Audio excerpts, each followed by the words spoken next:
Hold on to your monocles, folks, because it's about to get messy. Congressman Matt Gaetz, known for his, let's say, unique brand of politics, finds himself in hot water.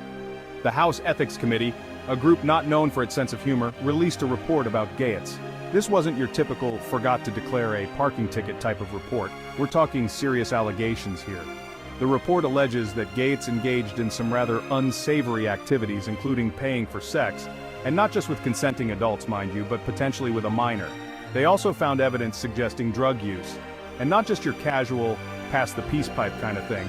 We're talking potentially illegal substances. The committee claims to have mountains of evidence. We're talking witness testimonies, financial records, and enough circumstantial evidence to make even the most skeptical observer raise an eyebrow. Gaetz, for his part, has denied these allegations with the vigor of a man trying to swat away a particularly persistent wasp. But the committee, bless their bureaucratic hearts, didn't stop there. They decided to release this report to the public, even though Gaetz had already resigned from Congress. This is unusual, like finding a panda at a picnic. They argued it was in the public interest to know about these allegations. Now Gaetz, never one to take things lying down, has come out swinging.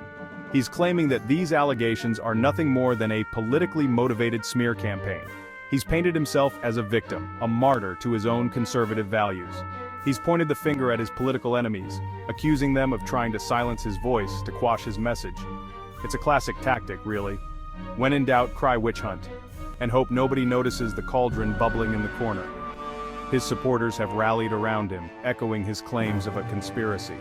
They argue that the timing of these allegations is suspect, conveniently timed to damage his reputation and derail any future political aspirations.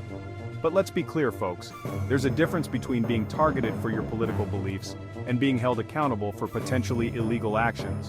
One is an affront to democracy, the other is, well, the very least we should expect from our elected officials. Gaetz, never one to back down from a fight, has decided to take his grievances to court.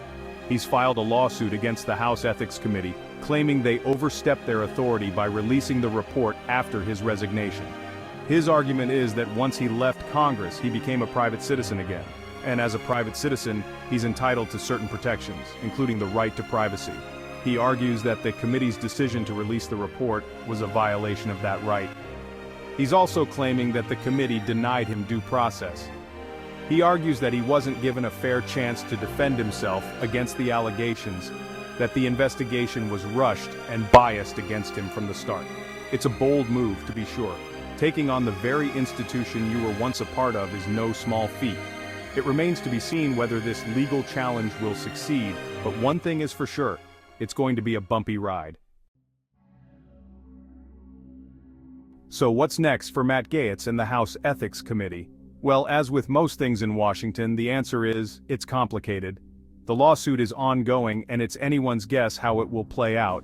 The court will have to decide whether the committee acted appropriately in releasing the report, or if they overstepped their bounds. They'll have to weigh Gaetz's right to due process against the public's right to know about potential wrongdoing by their elected officials. In the court of public opinion, the verdict is still out. Gaetz's supporters remain steadfast in their belief that he's innocent, a victim of a political hit job. His detractors, on the other hand, see this as a long overdue reckoning. One thing is certain, this saga is far from over. It's a story about power, about accountability, about the fine line between justice and vengeance. And like any good story, it's one that's sure to have a few more twists and turns before it's all said and done.